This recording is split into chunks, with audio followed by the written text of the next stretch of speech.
1. Wait for it, and we're live. Hey, all you crazy sci-fi and fantasy fans. It's time for your daily dose of shenanigans over here at the Blasters and Blades podcast.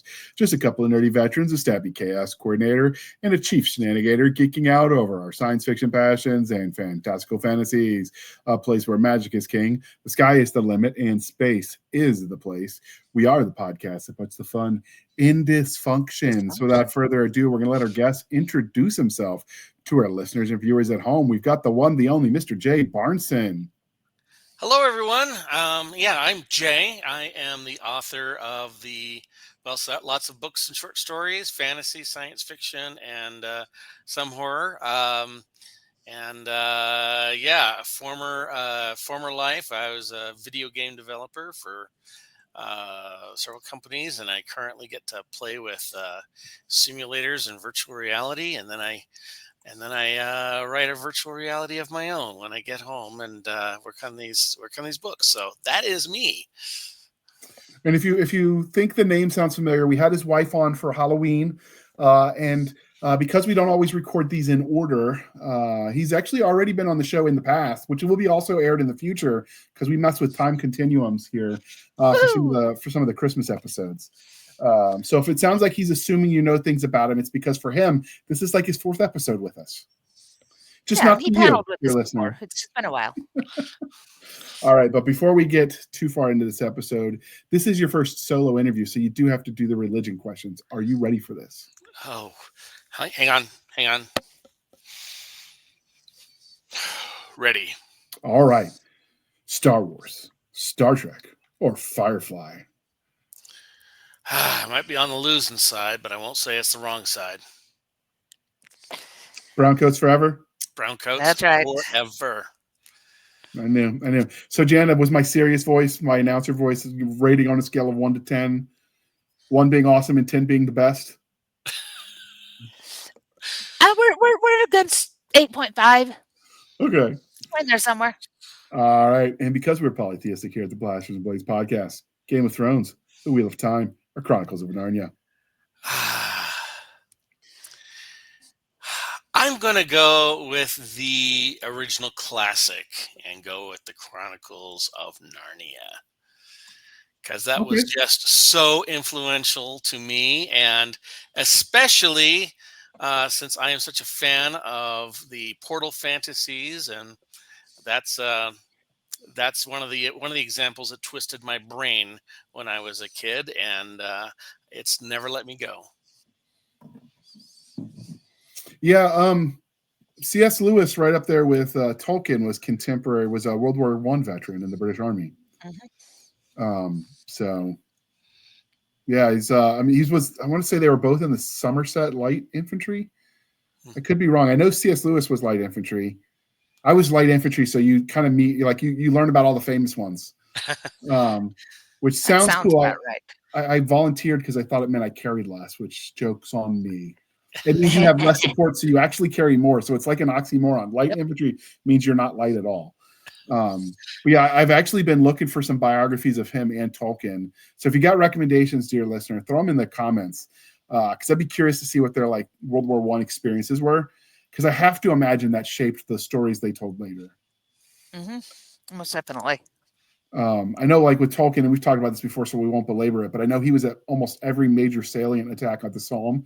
And a salient in trench warfare terms is whenever there's the straight line of the trench warfare, the salients, or anytime there's an out-jutting on the line, any kind of non-linear, they call those salients. So every time at the Somme, there was one of those that was assaulted. He was there and he didn't die. So they must really want those hobbits to be written.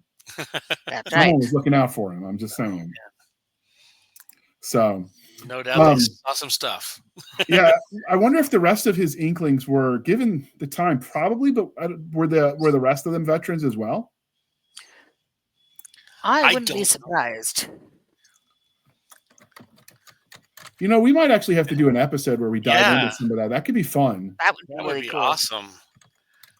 Because it definitely colored what they wrote. I mean, okay, going back to, the internet says no, so. Okay. Because C.S. Lewis does have some great, battle scenes, but you read Tolkien, especially for me. I mean, just the siege of Minas Tirith, and of course the Battle of Helm's Deep, and it's like this guy brought, if not literally what he had seen, he brought the feeling. I remember reading those the first time, and just the anticipation and the fear and the everything of just before the battle. That was just amazing stuff. So I just looked it up. So Tolkien was in the Lancastershire Fusiliers. Don't hate me if I mispronounce your British funny words. C.S. Lewis was the Somerset Light Infantry. Both of those fought in actual combat. You had Owen Barfield, who was an Inkling. It was the Royal Engineers, but he did not see combat. He was kept in the rear doing home defense. You can't really pick where they send you, so I don't blame him for that. Some people do tend to get mad at soldiers that don't forward deploy because it's not like they have any say where Big Army sends them. And then Humphrey Harvard, which was one of the Inklings, was a Royal Corps, Army Medical Corps. And then all of the others that they're finding listing, Neville Coghill and Hugo Dyson were the other 5 and 6 that I found were also Royal Artillery. If there are more that I'm missing. C.S. Lewis had an older brother who was an Inkling. And I know that he served, but I don't know where. Warney Lewis, I didn't mention him, but he was in supply and logistics. It wasn't frontline combat.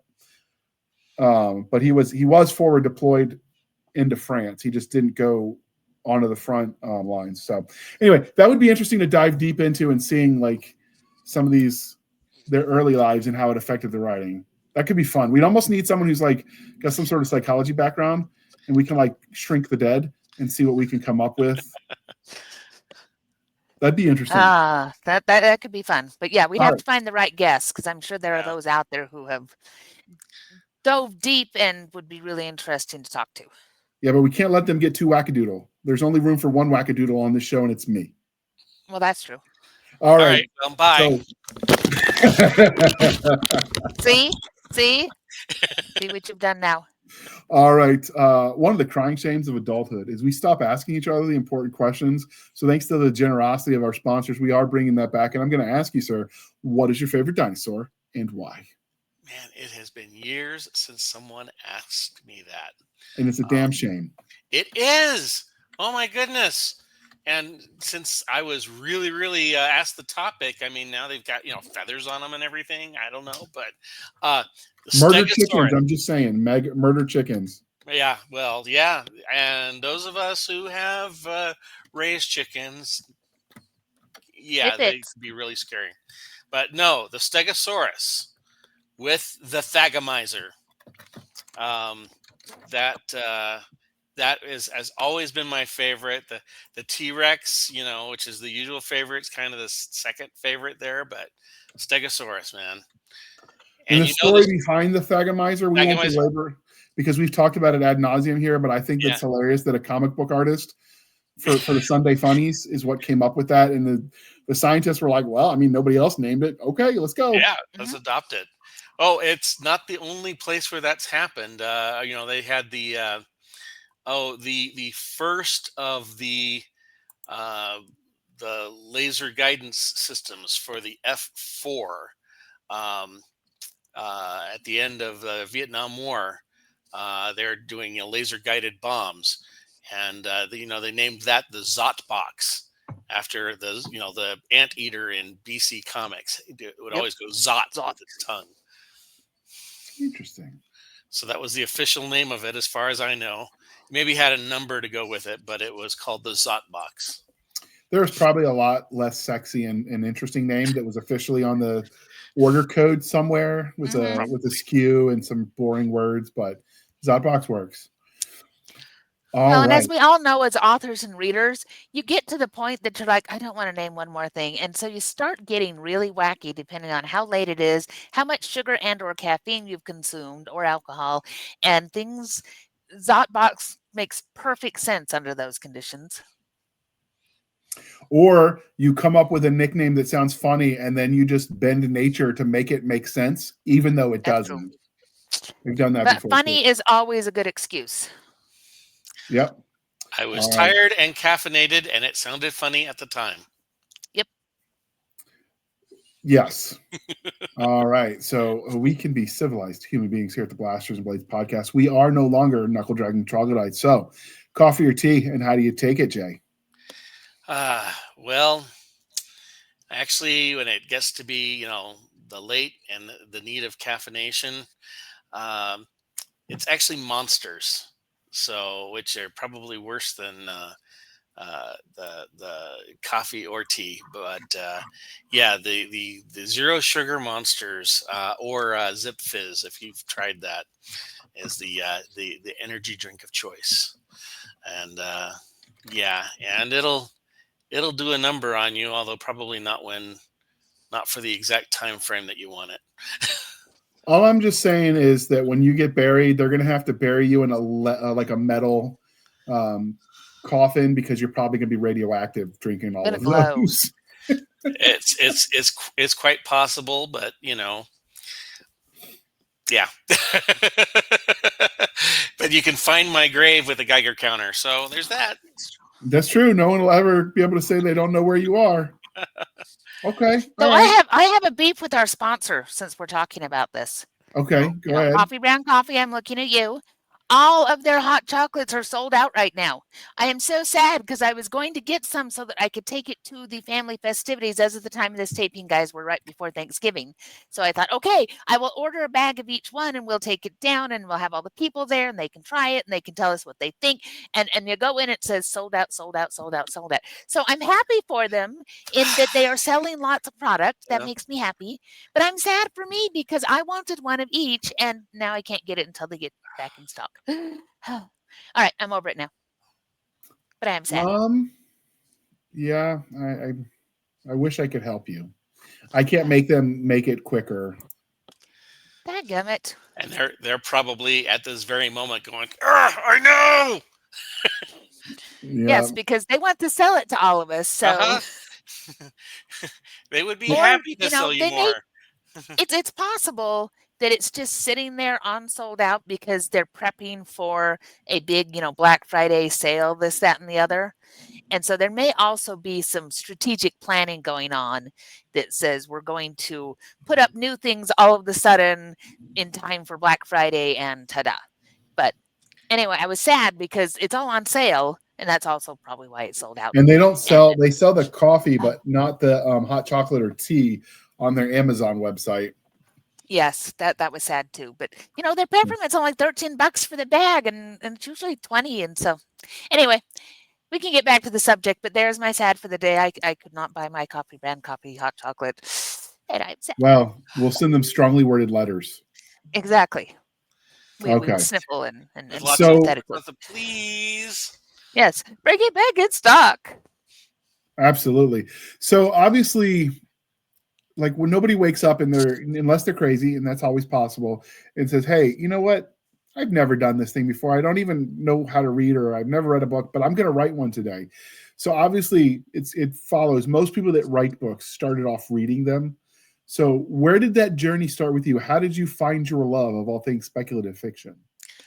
By not reading. Actually, I don't know. I may have told the story before on here, but my first fantasy came from oral stories from my father, who was telling me Jack tales, which is a tradition, traditional stories from originally from Europe.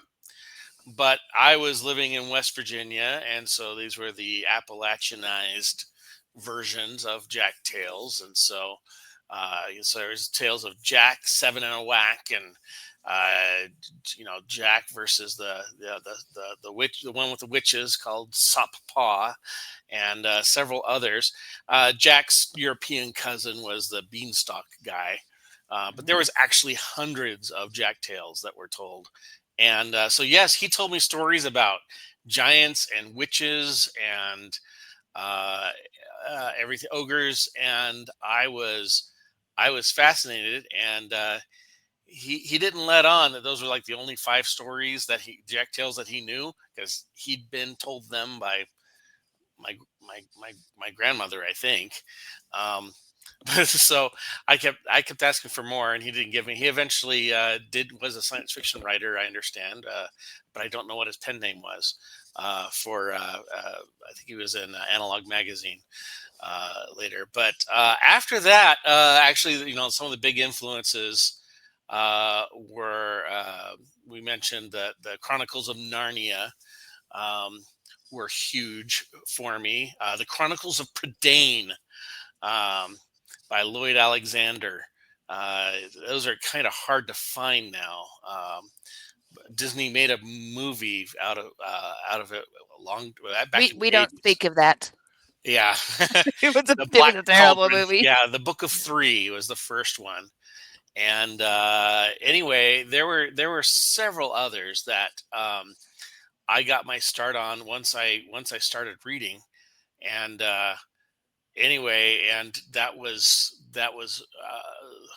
I'm trying to think. Well, and I went up the list pretty quickly, and so I think I was reading The Hobbit, of course, but before reading The Lord of the Rings, and I think I was already 12 or 13 when I started reading like the actual Lord of the Rings books. And at that point, I was just completely floored that, wow, these books are so much like Dungeons and Dragons. It's amazing. Uh, and, anyway, actually, and the other thing is again, there was some I'm kind of a child of the '80s, and a lot of what I read was well, they didn't really have the science fiction and fantasy in these nice, you know, pat categories back then. And so and a lot of times they were just kind of mashed together at the bookstore. It was like science fiction, fantasy. Here's your one small, bookshelf that has everything speculative in there. And so you'd get Dune right next to something that was just Elf Stones of Shannara or something like that. D-E, yeah, it's about right, one per letter. That was all we had access to. The libraries had a lot of stuff there, but I did not realize that when I got these anthologies of these short stories, necessarily how old they were. And so I was reading stories about Conan the Cimmerian, not realizing that it was written in the 1930s. As far as I knew, it was written just a few years earlier. And so I started reading stuff, the Conan, and stuff by Heinlein. Um, lots of others. But I did, once I found out, hey, here's this Conan series by Robert E. Howard and lots of other authors. And at the time, I did not differentiate. Um, and I loved Conan. In fact, I loved Conan more than I loved Middle Earth, and I loved them both, and Narnia. Um, but those were great. Um, and up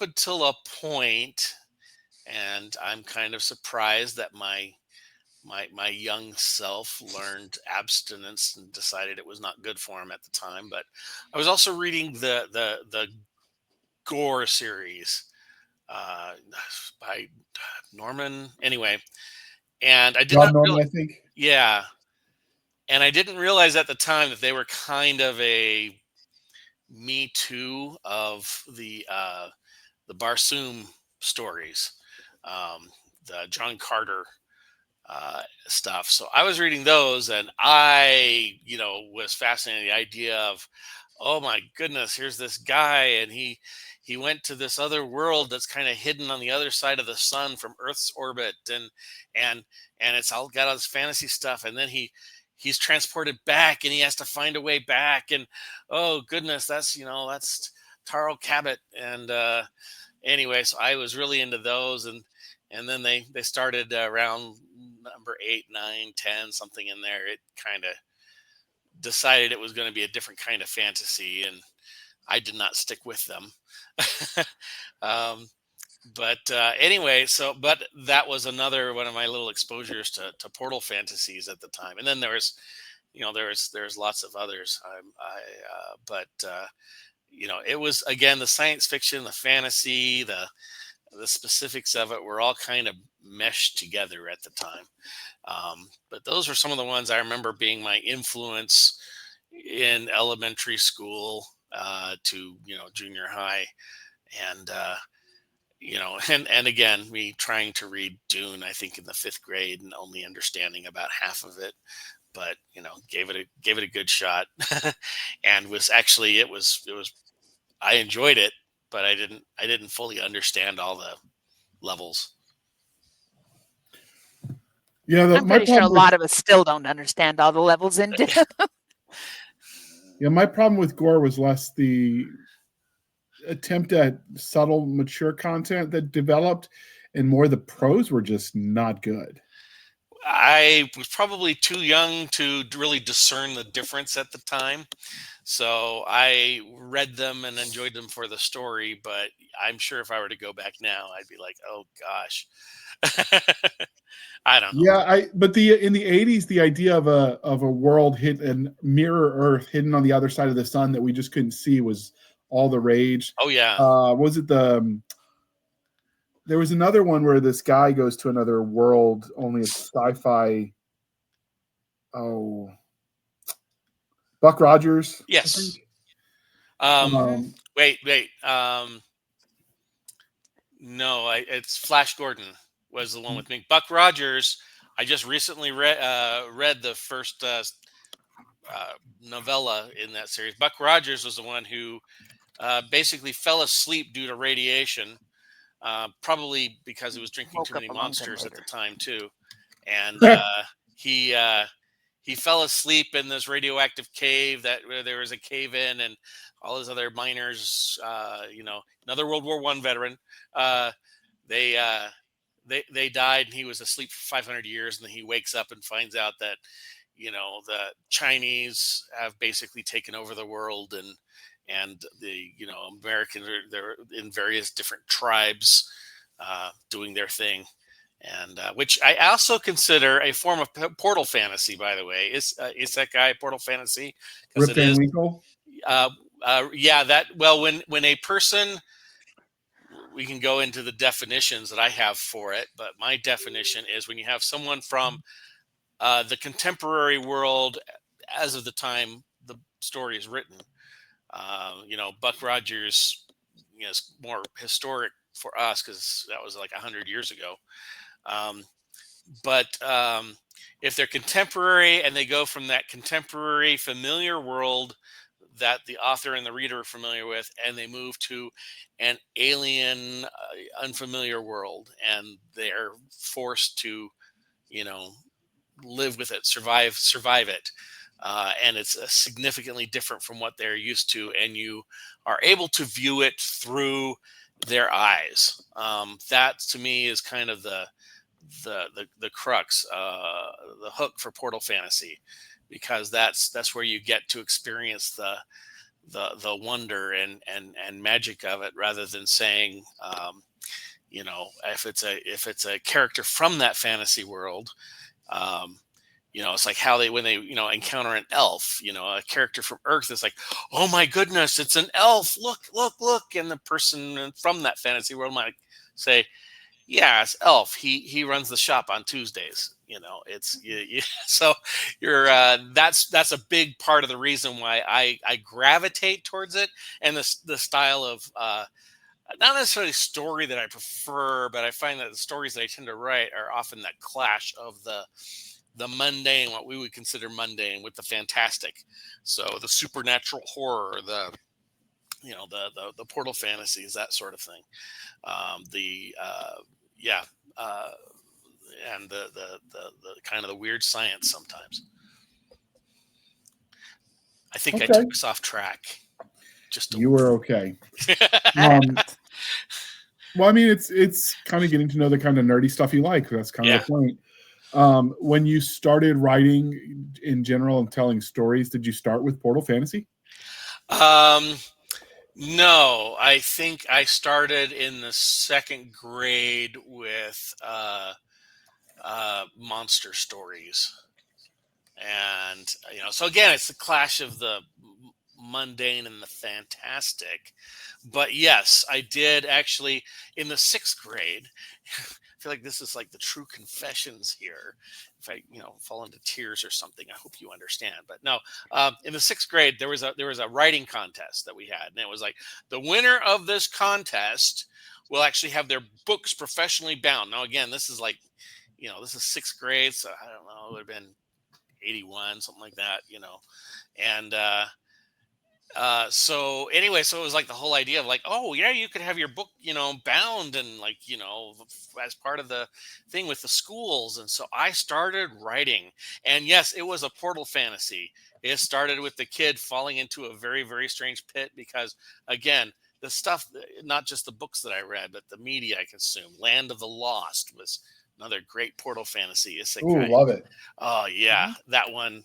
There were some great authors who wrote for that series. Actually, if you look at the list of the people that wrote for it, there were some names there.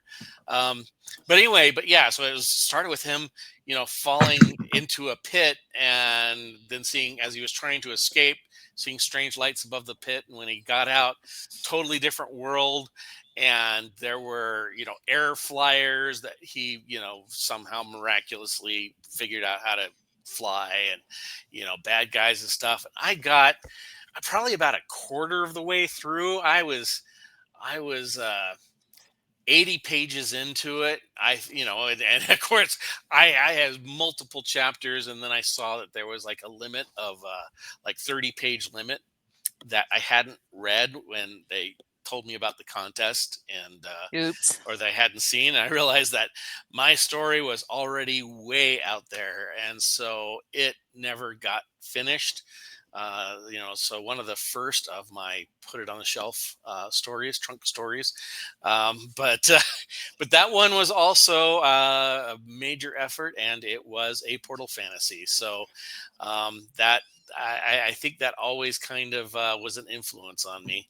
And again, I don't want to just be the portal fantasy guy. I mean, my most earlier this year, I had a Car Wars novel come out, but which is not really post-apocalyptic, but it is the science fiction, dystopian. Not even that. It's its own thing. Steve Jackson, love you. But anyway, but yeah, that's something that I was writing then, and then yeah, I have written a lot of stuff. It's funny. You learn a lot about yourself when you kind of look at your own writing. I have discovered what scares me the most, and I have found what thrills me the most. And I keep finding that I keep gravitating, around these areas. And that, and then once I looked at it, I'm like, oh, that actually makes a lot of sense. Knowing me, I was reminded of a story. Stephen King in his On Writing, when he was talking about how people were saying, well, obviously, this one series was about, his struggle with dependency, and he's like, no, it wasn't. It was. Oh wait, yes, it was. He thought about it later. Yeah. Oh wow, I didn't realize that. I was pulling stuff from my subconscious that was really there. So. And the flip side of that is you've got people talked about Robert Frost, The Road Less Taken, or The Road Less Traveled, and it was supposedly some sort of giant metaphor for life. It was like, nope, fresh snow, walking the dog. I decided to take the path no one else had taken. It was just because I wanted to be the first one to put my footprints in the snow. So sometimes a red curtain is just a red curtain, and sometimes it's significant. Yep. But really, it comes down to, as the reader, if you care, then it matters. And if you don't care, then it doesn't matter what the reader or the other readers or the author wanted. Very true. That is true. You bring it with you as an audience. Yeah, you've got your own biases that you bring to it. Like, I read, for instance, the Shannara Chronicles, thinking it was just a straight fantasy novel. So I read it as such. And then when the TV series came out, love it or hate it, I enjoyed it. for what it was, and I see this aircraft carrier lying on its side. I'm like, what the heck is an aircraft carrier doing in my fantasy series? So I went back and reread it, and like, son of a gun, it was post-apocalyptic world. It's in there. It's in there, and so now you understand when he's falling through this thing, and I'm like, the ruins, and you realize it's actually a high school gymnasium. It's in the book the whole damn time, and I missed it. Yeah, because I was expecting to see a fantasy novel. And like I said, and the books back then, which is why I don't draw too fine of a, divide my science fiction and fantasy quite so fiercely. It's because, even then, that was, early 80s when those came out. The division between science fiction and fantasy was really blurry. And part of me prefers it that way. I mean, then Star Wars came out, which of course was, science fantasy, whatever you want to call it. It was, Space opera. Space wizards with laser swords, man. I mean, that's just awesome. I mean, but they're cool laser swords. Oh yeah. There were lots of cool laser swords in the old pulps. It's just, people, it wasn't, Lucas didn't invent them. But he definitely popularized them for the mass market. Absolutely. So is it difficult, since you write and you a lot of GameLit in various degrees of crunchy, but you also work in gaming? Is that something you ever get burnt out and be like, man, I'd like to work on something other than this? Or do you love it so much that it doesn't feel like work when you come home and do the same thing?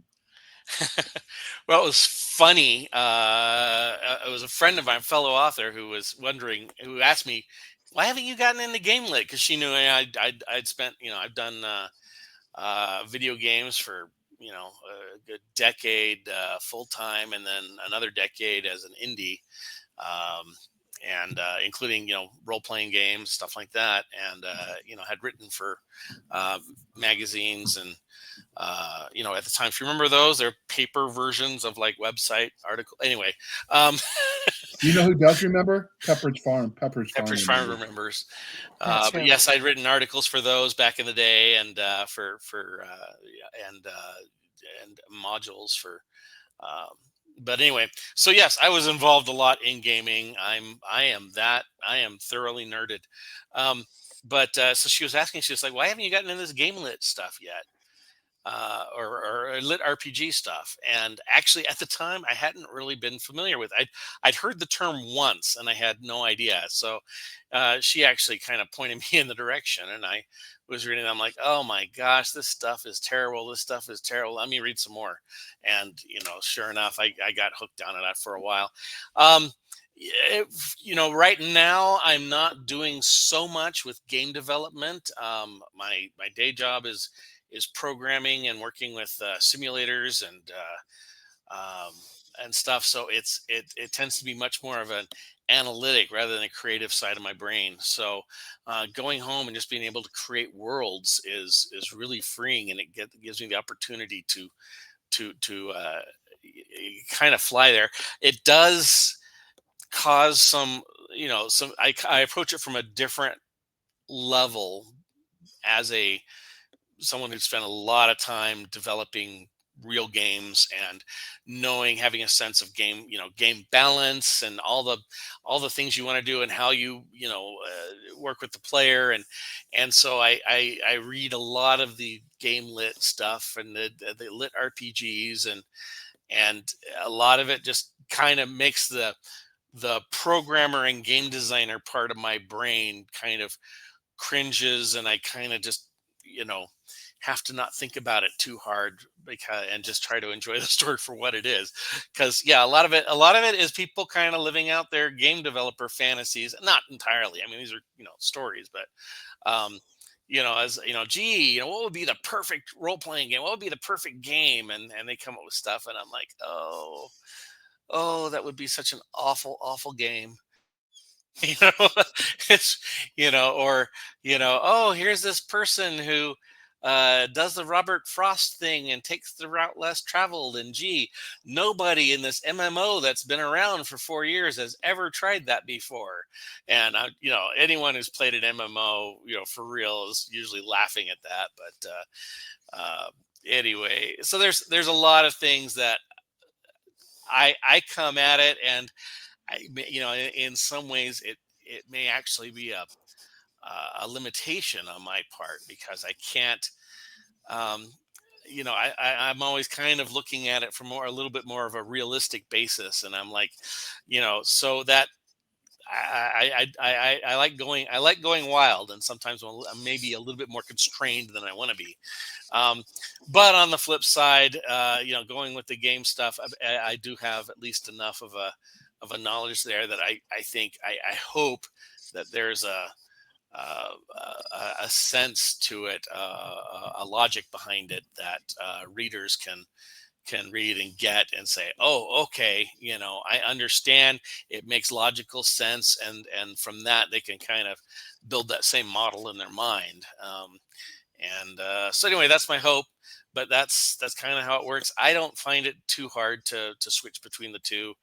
Um, it's just really, if you're if with a job that is very um, mentally taxing, yeah, it can be hard to come home, even though you're physically you're fine. You've just been sitting on your butt all day, but it can be really hard to re-engage. The brain is a fantastic at finding excuses not to do work, and so and when it's tired, it's tired.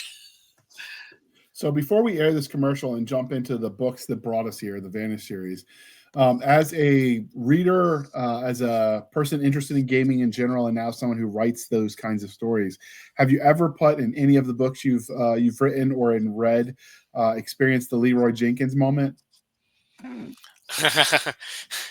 Well, one can argue that my main character is Leroy Jenkins all the time, but except it's usually not because he was AFK.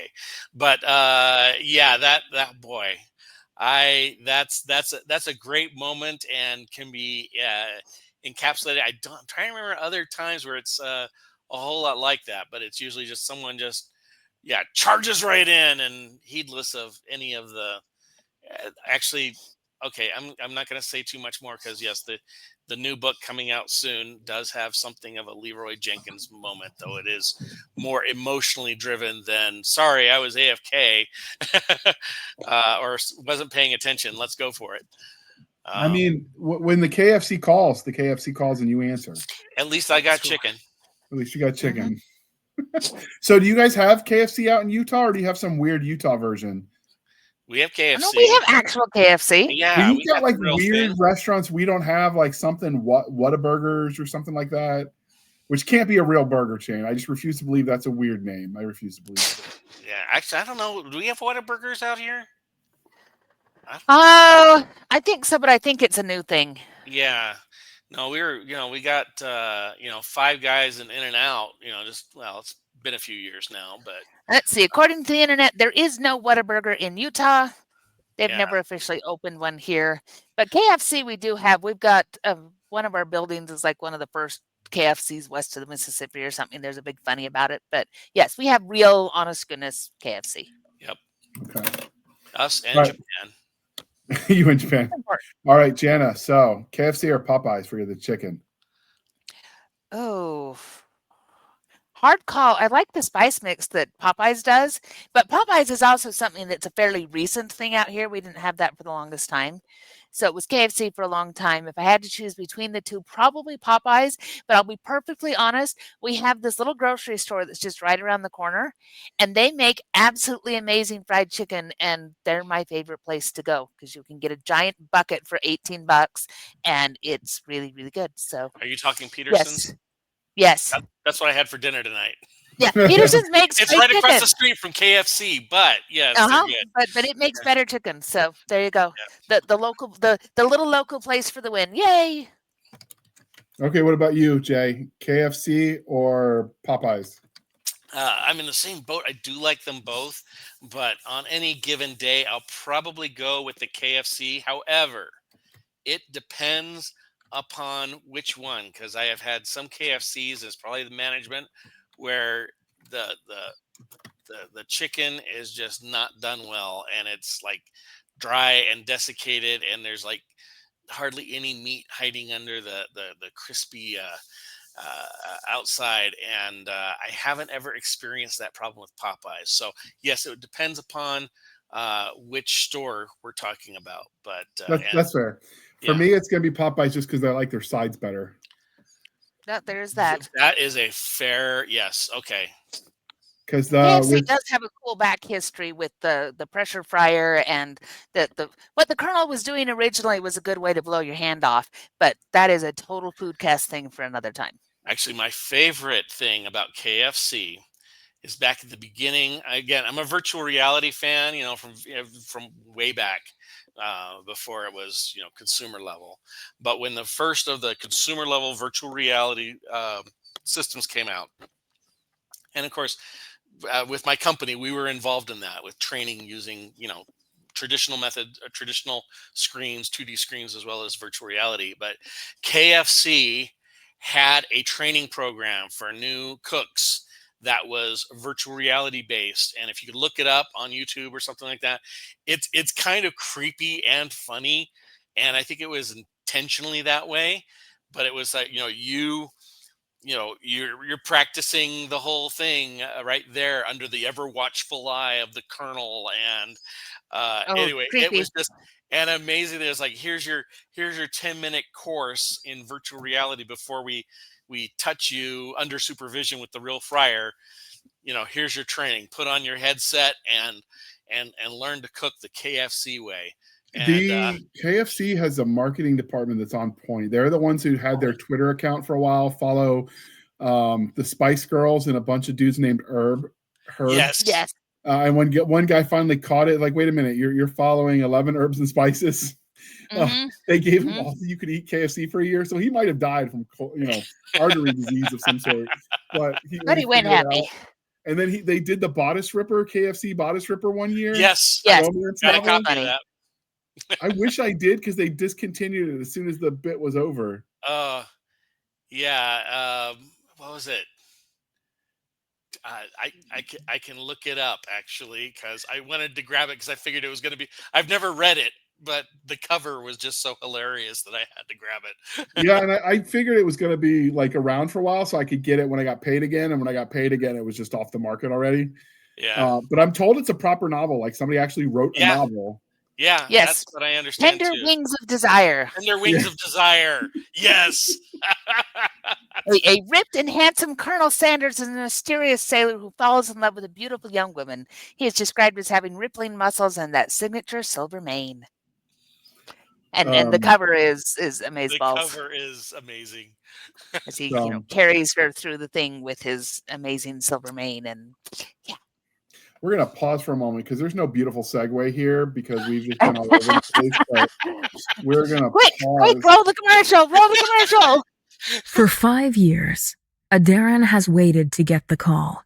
The event when the system controlling her world grants her a class and appropriate skills to become an adventurer. When the system makes her a War Master, Adarin eagerly sets out on her first journey. The problem? Her class is useless.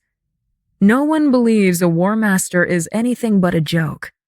They aren't strong fighters, they have no magic, and they don't have powerful skills. But Adarin hasn't waited all these years to give up now. With the help of a young man from another world, she's going to prove this War Master can do anything. War Master 1, Dungeon Spiteful, by Melissa McShane. All right, thank you for sticking with us through the commercial interlude. And for weirdly, it didn't kick us all into the green room; it just showed the commercial over us. I know, we just kind of went to the edges, which was new and unusual. And a comment on War Master, because I was talking to Melissa about it. Book 9 in War Master will release on December 16th, so it should be in pre-order by the time that this show rolls. And there's only 10 books in it, so it's closing in on the end. It's a great series to get on early. All right, but speaking of, thank you to the dear Melissa for sponsoring this episode. And with that, let's dive into the books that brought us here, the Vanished series. So, Jay, where did you get the premise for this universe? And while you do that, I'll pull the covers up. Okay. It's funny. I was actually working on a totally different project that might actually never see the light of day now. But I was working on a totally different project, and of course, reading lit RPG and catching some of my favorite isekai anime and everything. And it actually came about in part. I woke up one morning with. I can't say the whole idea fully formed, but I was like, oh man, this is great. Um, I'm just going to write it down, maybe write down the first chapter, the first scene, and kind of store it away so that and so that I can get back to it again after this project. And the next thing I knew, I was 30,000 words into it, and it just kept going, and I was loving every minute of it. But anyway, a lot of it, the inception. Um, was in part going if you read some of the GameLit, the lit RPG stuff, and especially the Portal Fantasy. Let's go back to Portal Fantasy. You end up you have a we can go back to John Carter. Um, so go back to Edgar Rice Burroughs, but also the Narnia series. They oftentimes the portaled character from Earth goes to this magical world with some kind of special ability. Maybe they're you know, among the sons of Adam and daughters of Eve, or in John Carter's place, he's basically faster than a speeding bullet, more powerful than a locomotive, and able to leap tall airships in a single bound. um, and yeah, that concept was later inverted and became another character. But anyway, so they have these special abilities, and of course that's very common if you enjoy the the the books or stories, anime, anything like that today. It's very popular.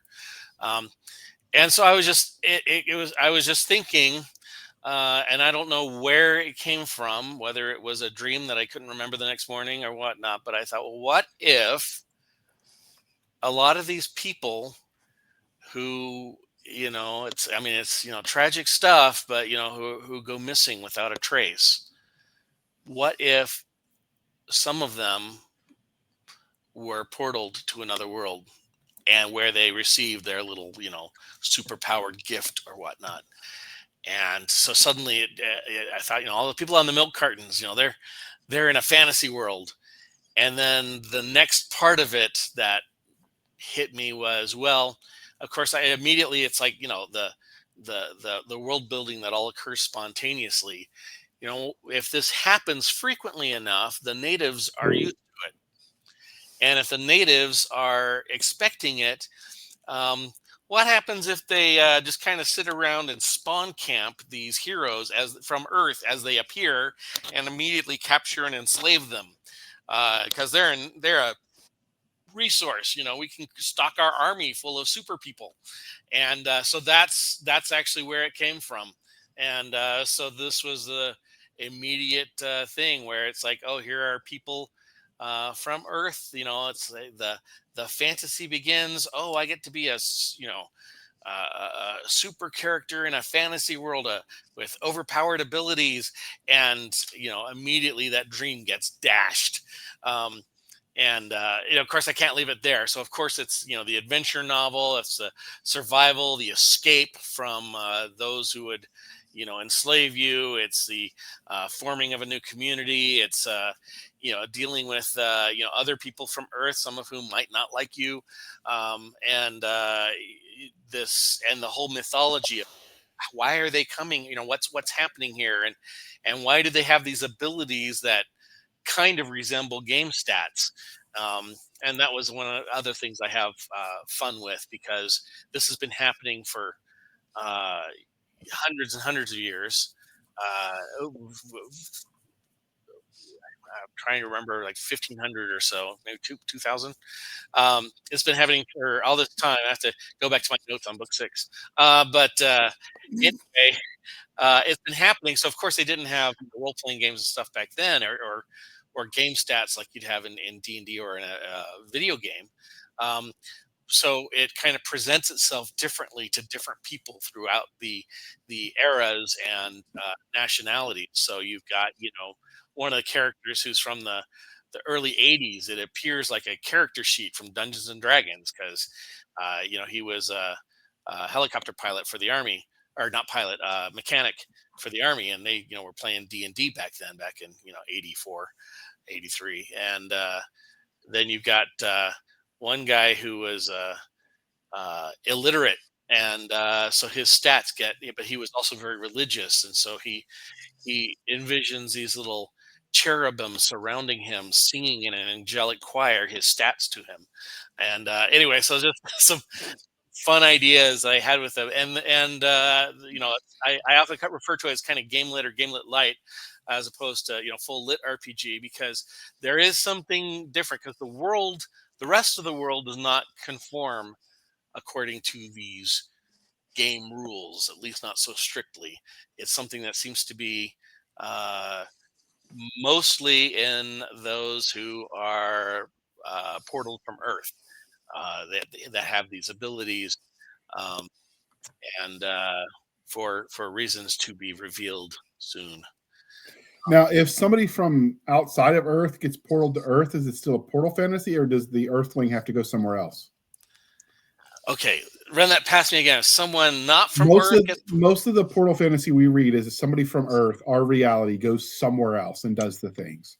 Right. If the inverse happens, is it still considered portal fantasy? A lot of people do. They call it, it's the reverse portal fantasy, and and some people consider it the same thing. I don't, because I think the perspective is very different. So instead of seeing a new world through the eyes of someone kind of like us, a contemporary, instead it is viewing our world through the eyes of a stranger, or someone from a particular perspective, and kind of getting that unique view of what we consider mundane, through them, which is a lot of fun too. And I really like that. The sort of reverse isekai. I love those, but I consider that to actually be a fundamentally different kind of story. Although you can mix and match, it has been done, and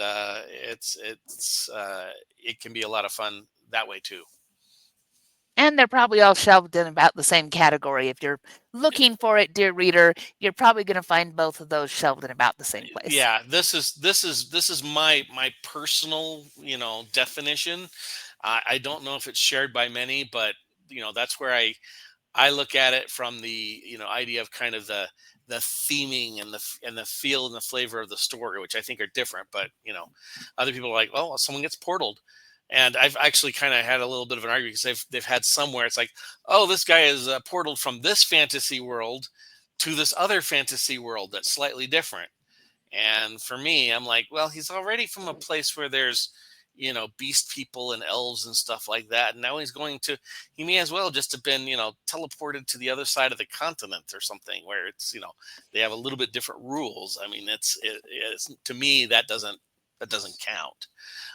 That's not what I'm looking for when I'm going into the portal fantasy. Mm-hmm. Well, I know there's also arguments on the whole, does it still count if they can portal back and forth? And even Narnia ran into this, where it was the case of, spoilers for a book that is very, very old. At the end of The Lion, the Witch, and the Wardrobe, they come back to the wardrobe and their children again. And then for the next book, they have to portal again.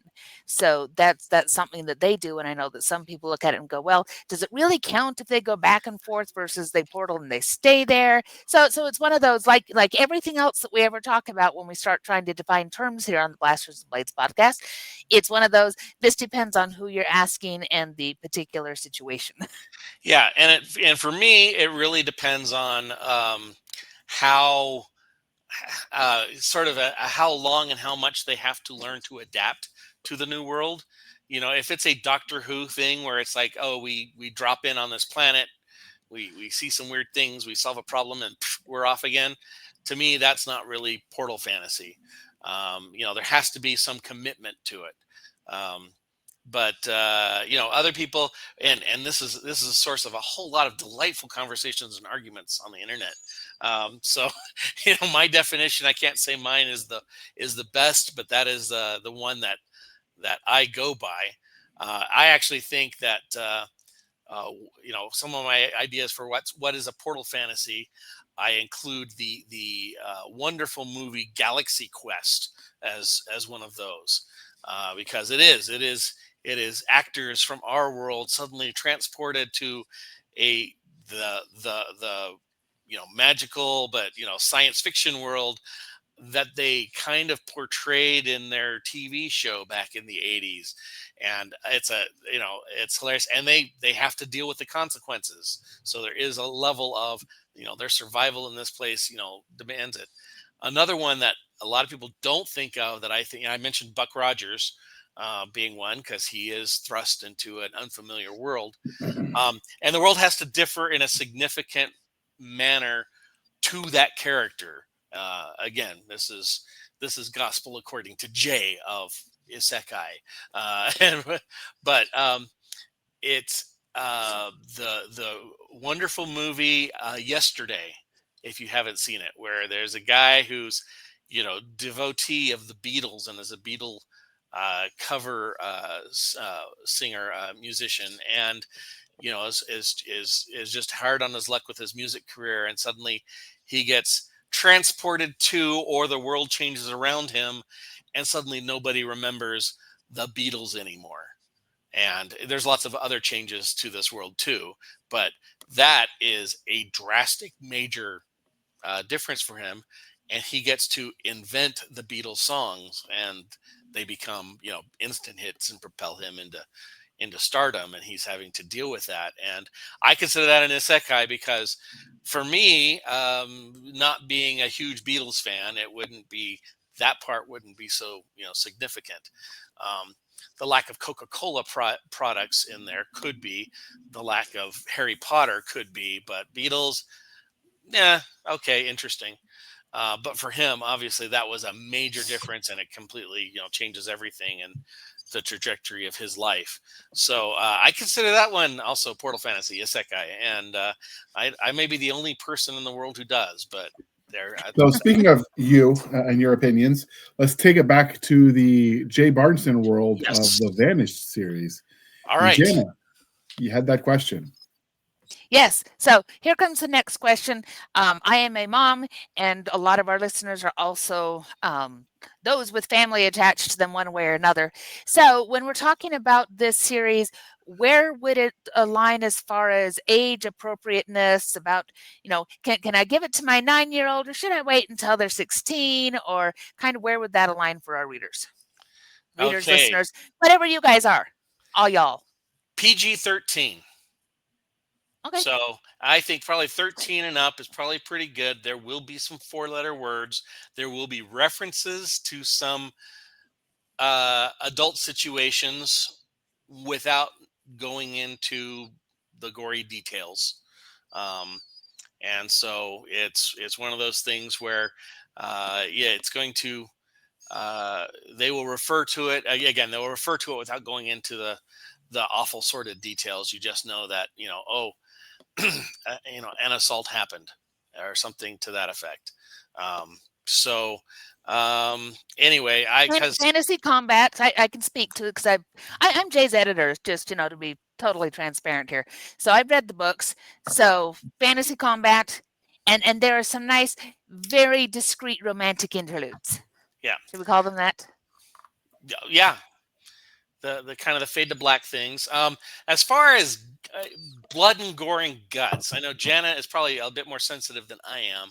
I don't go again into the full gory details necessarily, but there are, amputations and beheadings and stuff that take place in this world. There's lots of people getting chomped on by monsters and blown away with by lightning bolts and everything. And it can be a little gruesome if you were to actually film it, probably, but I try not to again dwell on on the bloody, gory details. So Jana, hey, as we can have Jana answer this a little better.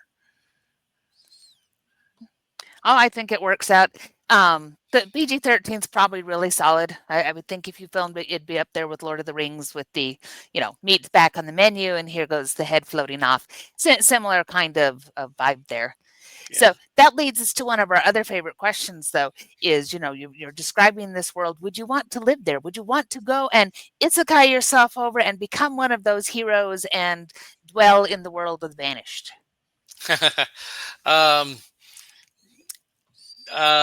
Probably not.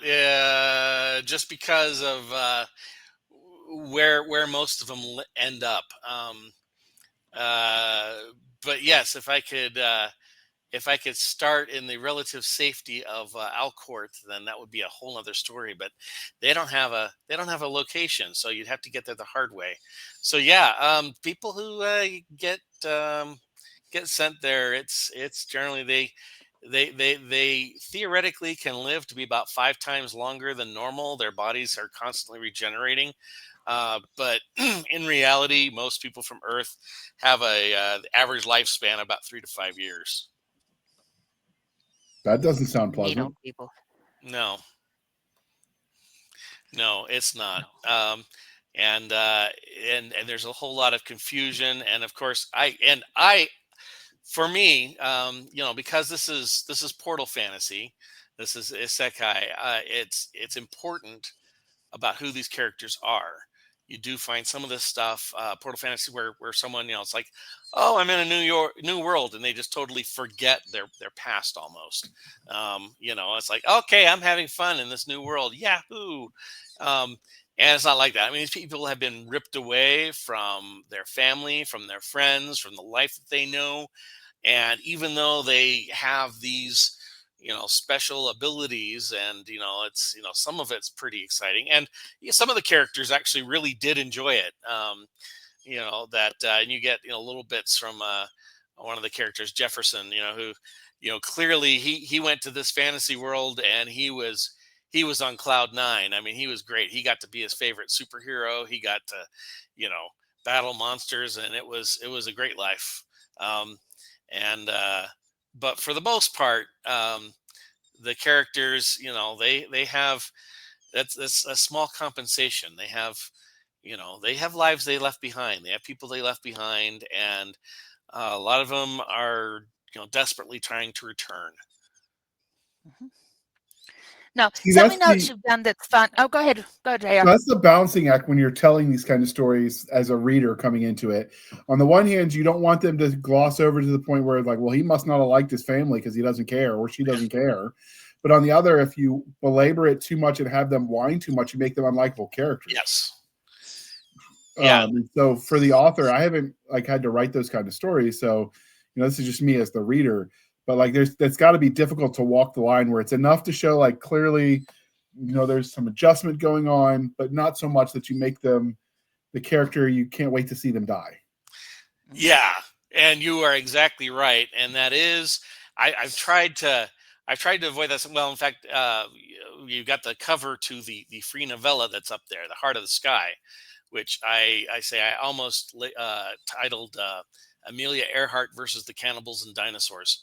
And that's basically what it's about. But she's one, doing the research into her, she was another one that was World War I. She was a nurse, or a nurse's aide.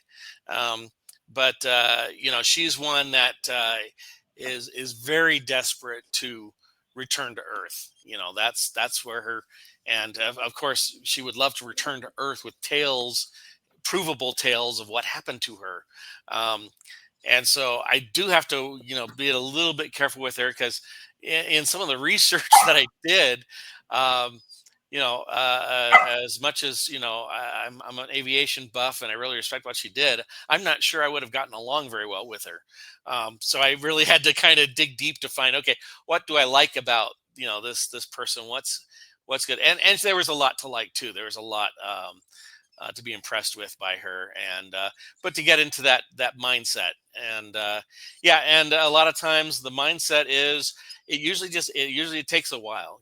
It's like when you realize that you're not going to be returning home next week, next month, next year, or ever.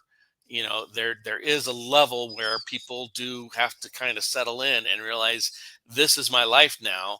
While I might have that goal in the future, um, they and the ones that you want to read about are the ones who they acknowledge, and they move on, they adapt and overcome, and those are the protagonists. Mhm. Well, and it gets to the point that you go, I don't want them to go back home because now they've developed such a beautiful life here that it would be exactly the same problem of being wrenched away from the people that they've come to associate with in the world that they're in. So there it only works, in my opinion, if they can take that family with them. Otherwise, I have to live through the tragedy of them losing everything multiple times. And maybe some readers want to do that. I don't. It would make me way too sad to say, oh, yay, they got everything they wanted and they lost their family all over again. Well, that Yeah. sucks. Well, one of the first, I'm not giving away too much from the first book, but one of the first people they encounter is someone who's actually has bucked the odds and been here for many years. He's the army mechanic, who came out in the 1980s, and yeah, he does. He's got a grandchild on the way. He's got a life. He's got a family, and it's just that is his life now, and he will fight like anything to preserve that. And so that's kind of where it colors it. But that's the fun thing. That's the fun part about exploring this, because it is such a, someone is ripped away from their comfortable world, and how do they respond? And the fun of this series, because it is so many different characters from Earth that do encounter each other, you get to see the different approaches and the different attitudes they all have, and they're not all after the same thing. And that's where part of the fun is. You've got some that have said, hey, if I am more powerful than any other normal person here, well, I'm going to use that and abuse that, and I'm going to, because playing nice will just get you killed. So here's what I'm going to do. I'm going to be their nightmare. And so there's anyway, that's part of the fun. And then it's also a lot of fun for me to play with the people. How do the natives of this world react to hear these outsiders who just appear from nowhere with suddenly all these really, really, incredible powers that could totally, obliterate, many of us with some of them after a short period of time. It's like, how do they react? And it's usually out of fear, because it's like, yeah, suddenly, the the the the three come out of the neutral zone or whatever, and start setting themselves up as a and say, kneel before Zod. Anyway, there's That just, does happen. yeah, well, it's that's fun space to play in. um, and that's really kind of what drives me with this, is to kind of explore that space, because I mean, a lot of it is hey, protagonists with incredible powers in a fantasy world from Earth. That's been done a lot, and I think there are plenty of new stories to be told there. Um, but there's a lot of areas there that I felt, and maybe that's why it kind of occurred to me and drove me to write it, was because there was a lot of stuff that I felt, at least from I can't possibly sample the majority of it, there's just too much, but it didn't feel like there was a lot of that. It wasn't covering these kinds of subjects. And anyway, so I just it's great fun. Um, and it's a story about I mean, some of the stuff, building a community, and finding, surviving in this hostile world. Um, but anyway, it's a very exciting as to how you mix that. And also, being a fan of comic books and stuff like that, it's also really fun to have a few of these characters together in a party or in a group, and seeing how they can mix their superpowers or whatever to become better and, form a more powerful super team. That's probably kind of, So it's maybe it's silly, but superhero it's a lot of meets. fun. So it's superhero meets isekai portal fantasy. A little bit. So it sounds like the world you're living in almost sounds like they went into a cargo cult kind of society. How so? Well, I mean, if they come and because they're so different when they start appearing, it leads to affecting the culture. Now, the cargo cults, they worshipped the Right. people from the sky dropping it, but on their own volition. It sounds like here it was conversion by the sword, but the end result is, they view the outsiders almost like deities. And really, in a lot of ways, as you kind of go through the series, that was kind of originally how it was. And now they're trying to treat them as natural resources for the use by the various warring nations. But yes, there was a lot. Well, one of the things that comes up is, hey, we got all these people from, especially modern day Earth. Why don't we have all this modern day technology? And I did have a nice mix of there, which gets a lot of fun for me in the world building, because it's like you do have this influence from different ages of Earth and different periods, different locations. It's not all from Europe or the U.S. And the influence that they've had on this world. But by the same token, at least in the last several hundred years, because this world is so hostile to them and has, oftentimes, killed them outright, or it, enslaves them and basically works them to death, or puts them out on the front lines.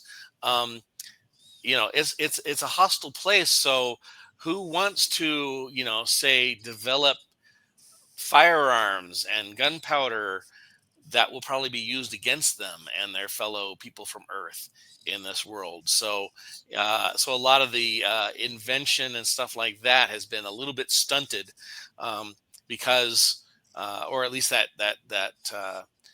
crossing of technology and concepts, because of the fear of it immediately being used against them. Immediately falls into the wrong hands, because the wrong hands form 99.999% of the world. That's the one problem modern readers seem to forget. You send modern people back in time, you automatically assume you get modern equipment. Like, how many of you can drive a car, but you don't understand how to build a combustion engine? I mean, the idea that just because you're from the future, from now, that you go to a prehistoric era, you're suddenly, your knowledge is going to save you. If you don't know how to build it, it doesn't matter what you know about how to operate it.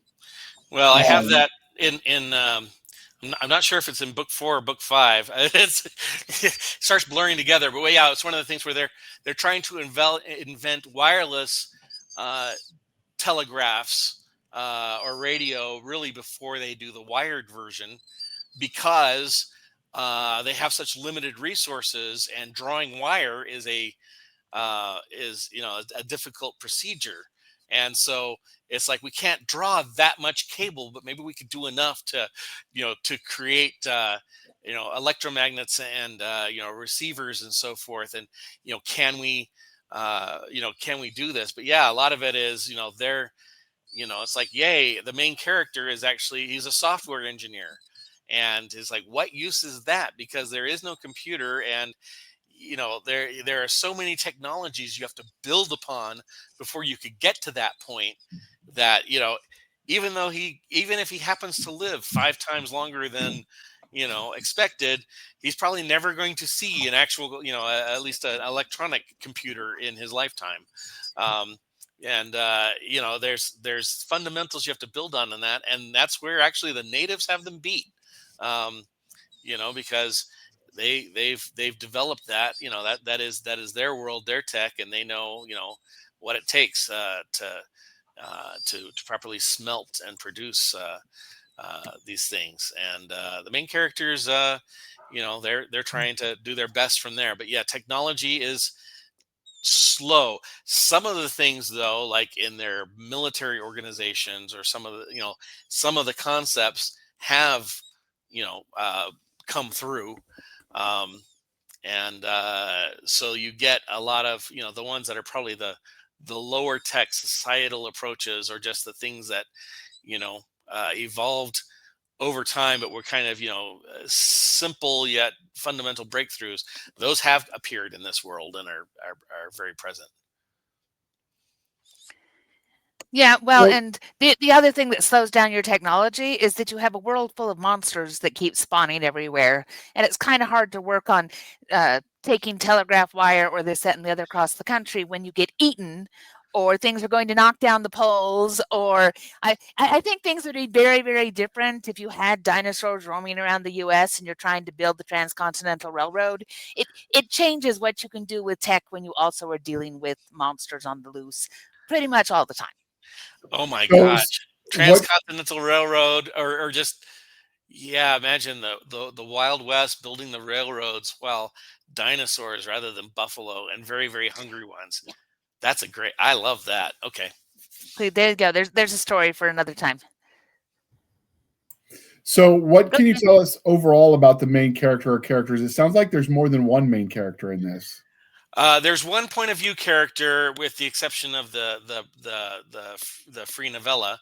The one main character is Aiden Holt, and he's actually a little bit unique. Besides he's a computer programmer, so maybe that was a little bit of my own life thrown in there.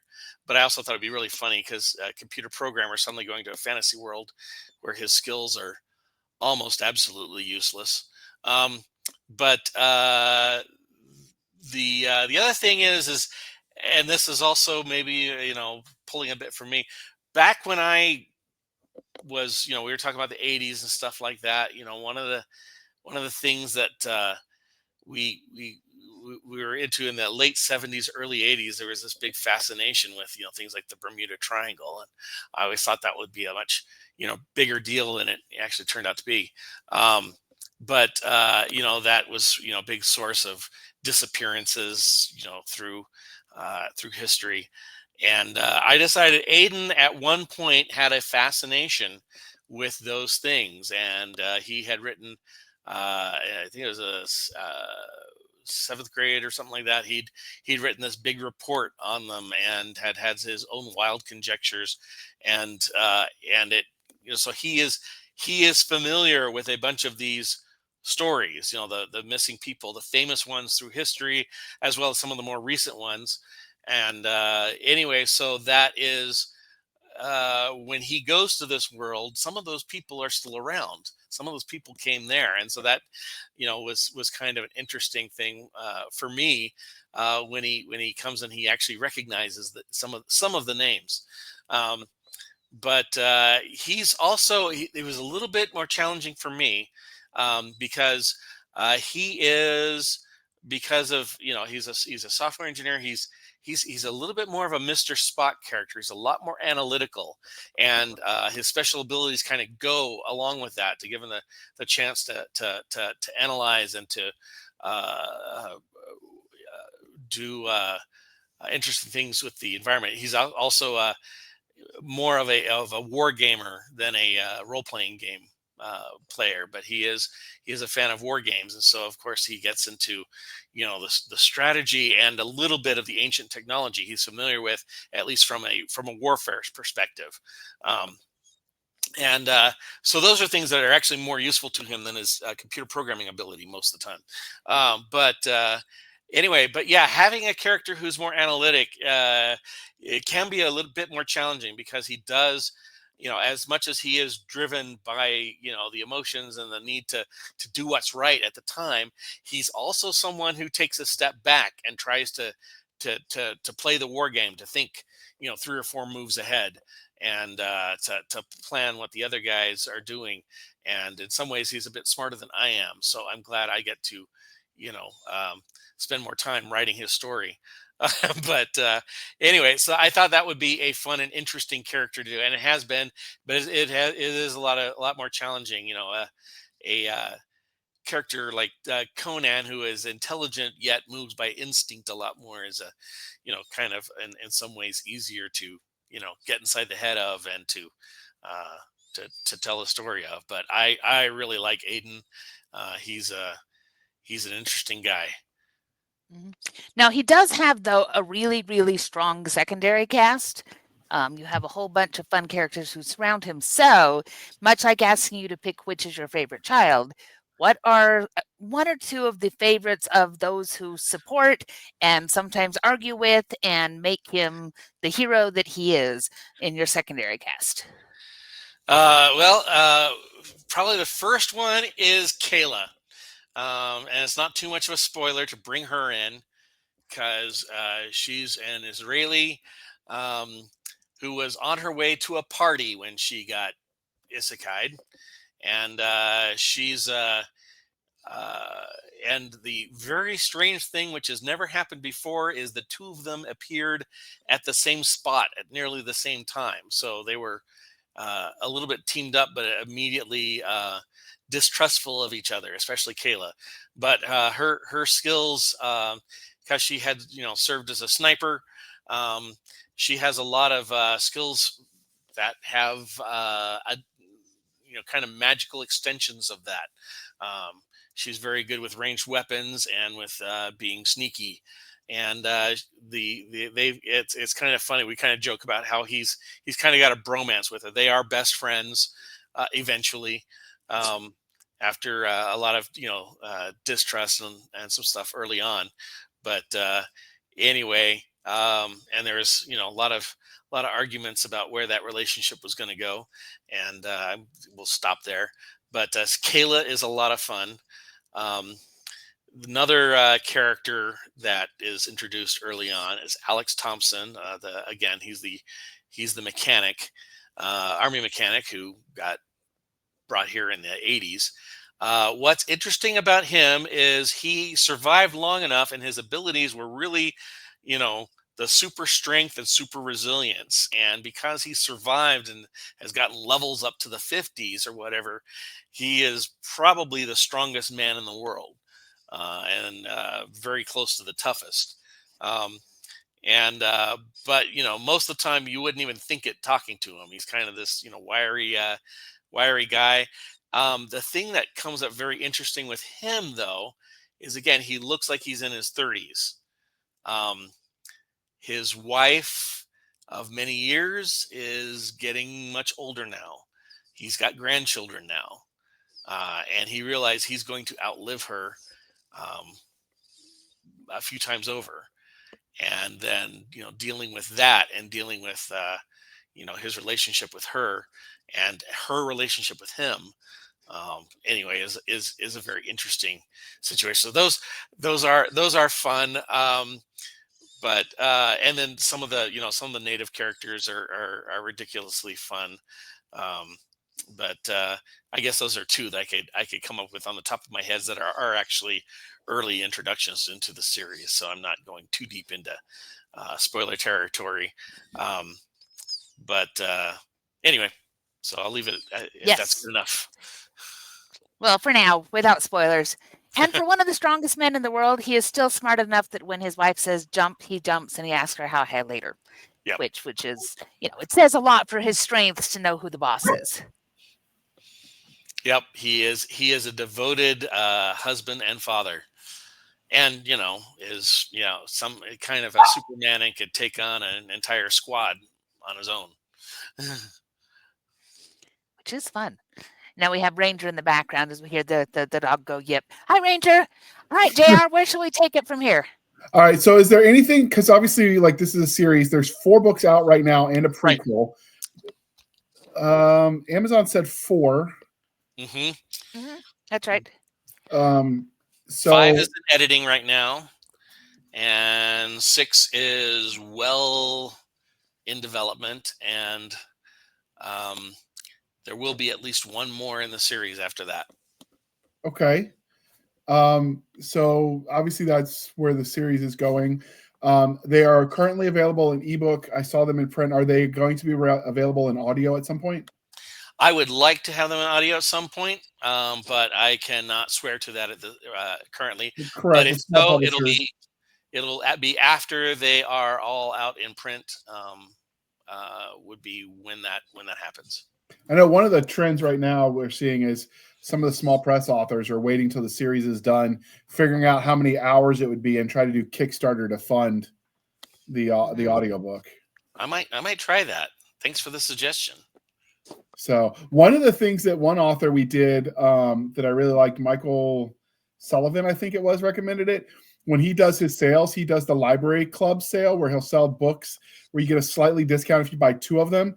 So you could do like a reading club with your friend, and you could buy one and give them one so they could read it with you, which I think is kind of cool, because that's always like, you got that friend that might read it but they'd never buy it kind of thing, and now you get the discount and you get 2 of them. Like, you've got no excuses, Bob. You will read this now. So yeah. Okay. We did some of that at a show where it was we printed out some ebook cards because there's a way that you can get a code there. And so it was buy the print book and get the ebook as part of it. And that way you've got one for you and one for a friend or one for somebody else in your family. And that was another place that was really effective, because everyone went, oh, well, I love reading print, but I can think of somebody who'd like that ebook. And it's like, yes. So clever things that people do, and as readers, it's, what kinds of things can we do like that would make you happy and convince you to buy our books and love our stories? I'm telling you, I've met some drug dealers in my life, and never once have they offered me free stuff. I've met lots of authors, and they always try to hook you with a free book. I'm just saying. Darn straight. So is there anything else about this world that we haven't talked about without spoilers that you think listeners and viewers need to know? Well, all I'll do is do a hint. Again, there's this strange thing where the people from Earth have these special abilities, and that this has been happening for over 1,000 years now, and there's the big question of why. And yes, that is getting answered. How linear is the time? So is it running parallel to Earth time, or are you getting people out of order? It is parallel to Earth time, so it's the current day. However, and this was actually my excuse, because in order to have our main character interact with some of these historical individuals, that they regenerate and live 5 times longer. So that is how you are able to bring some of these people from, kind of the, early or mid 20th century, and have them still be alive and well in 2025. So that's what I was going to ask you. It's set in 2025. That means the farthest back you're going is the 1920s? That is thousands of years, Jay. Not 100. Yeah. Well, as far as characters who are still alive in the current day. Yes, that's true. So yes, we will have. In fact, I have actually their names down. But anyway, most of the people, the one he has interacted with, probably from the furthest back, is actually a girl who disappeared in 1946, and I took that one from an actual case. And are all of your vanished characters from real people? Up until a point. If it was old enough, and I don't have a straight up cutoff, but around the 1970s or something, then yes, I tried to use real people. If it was someone that was more modern than that, and they probably still have family members who are alive, I really don't want to, hit that. Oh, that's fair. Yeah, absolutely. So, yeah, so that's kind of where I start making things up at that point, or basing them loosely on some other stories. But yes, so that's where you do have anyway some of the historic characters mixed with a lot of newer ones. So, and again, I have a story. She is referred to frequently, but she has not appeared in the main series as a character. But yes, Amelia Earhart, she did come over. Unfortunately, her navigator was not so lucky, and that's just the truth. What about her plane situation? Oh no, her plane did not come with her either. Okay. But and it's funny because you hear the mysterious disappearance of Amelia Earhart. If you've read, up on it, there's nothing mysterious about it at all. It's just if she ran on a field, probably yeah. landed on one of that island. That they found parts of the one, her. and I think that turned out not to be the case, but yes. Well, I actually looked into that just because I've always been curious. So they found it, they tested it, it fit that it was a Caucasian woman from the right era. The problem is they lost the bones before they could do any further testing, so it's inconclusive. Yes, because our archaeological standards of the era were not what we would consider acceptable today. Right, and anyway, so that was back in the British Museum stealing everything that wasn't nailed down and sticking it back in their museums era. So yeah, well, they actually have one of the things I discovered. I actually included that in the prequel. Was the last radio dialogue. It was like they could hear, what was it? They could hear her, but she couldn't hear them. I'm trying to make sure. Anyway, I've got transcripts, and I was going through the transcripts on it. But one of the big issues was they had pretty scattered clouds at a fairly low level, at that night, and so as the dawn came up, in order to eyeball it, they had to fly at a lower altitude, and because of all the cloud cover, and from that range you could only see I forget what it is, like 12 or 14 miles or something ahead, and that's a lot of big ocean with a strip. The island that her airfield was on was like less than a mile long, and and it really, I mean, it'd be very hard to see, and that's it's pretty obvious what happened. All right, well, because we don't want to do spoilers, and the questions I have next would go definitely into spoiler territory. I can't help myself because I don't care about spoilers. The great thing about TBI is I'll just forget anyway, so no harm, no foul for me. But other people give me hate mail letters when I do spoilers, and I still get letters. Yeah. I'll ask you instead. This is the part, dear listener, where I remind you to please be kind and speak your mind on the reviewing platforms. Your reviews help the right readers find the right books. It really doesn't matter. So do your part, people. If you are looking for the right gifts for the readers in your life, Christmas is coming. We will be airing this episode in the first week of December. You still have time to get them shipped out for the holiday season. Christmas, Hanukkah, Festivus for the rest of us. We don't care. Ship it to your friends and go from there. Is there an option for signed copies on your website? There is not, but if you go to my website, jbarnson.com, and contact me, then I would be happy to work something out. All right. And so speaking of contacting you, where can we find you on the Wild Interwebs? Well, you can find me at my website, jbarnson.com.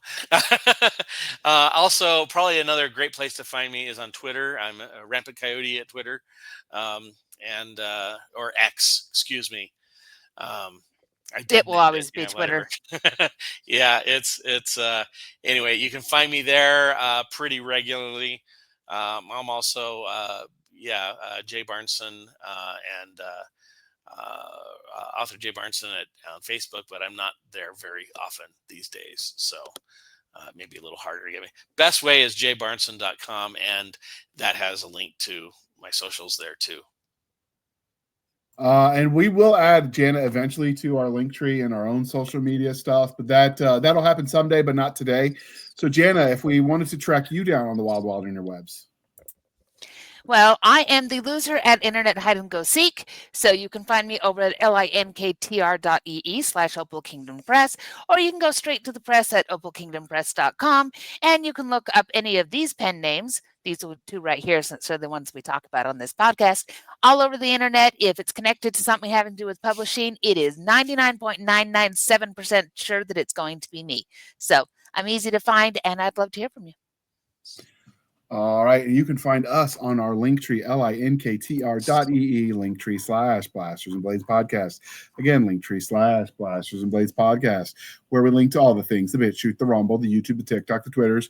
We've got our Spotify, our Discord, our Blasters and Blades Facebook group and Facebook page. We've got our email, blastersandbladespodcast@gmail.com. Again, blastersandbladespodcast@gmail.com. For professional purposes only, people save the shenanigans. I'm Stabby Stab over there on the Instagram, the Twitter, and the email.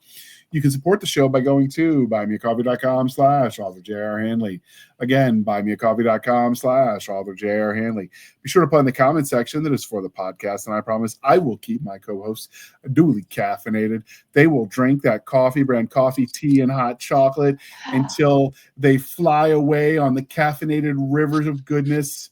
I was about to say it gives you wings. At least it's back in stock. So sad. I was about anyway. to make the gives you wings joke, but I realized Red Bull's got that one locked down. Yeah, that we'd probably get caught up in trademark or this, that, and that. We're going to have to come up with something about what coffee brand coffee gives you. We'll have to think about it. Yeah, apparently pouring out of your eyeballs and swimming in it is not a good thing. Nobody likes that metaphor. So it's a terrible metaphor. I'm very glad the listeners reached out and told you to stop using that metaphor because you didn't listen when I told you to stop. So thank you, listeners. Somebody out there has influence on JR that I don't.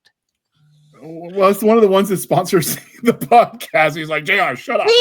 Stop it. All right, keep going. Finish the outro. If you want some of that coffee brand coffee, the link is in the show notes. The discount code is podcast grunts. You get 10% off. We get a little bit of a kickback. It's a win-win, people. And with that, I would like to thank you for spending some of your precious time with us. For my crazy co-host, I am J.R. Handley, and this was the Blasters and Blades podcast. We'll be back next week at the same time, where we'll indulge our love of nerd culture, cheesy jokes, and all things that go boom. Thank you for coming on, Jay. This was fun. Thank you. And with that, we're going to hit the end button. Wait for it.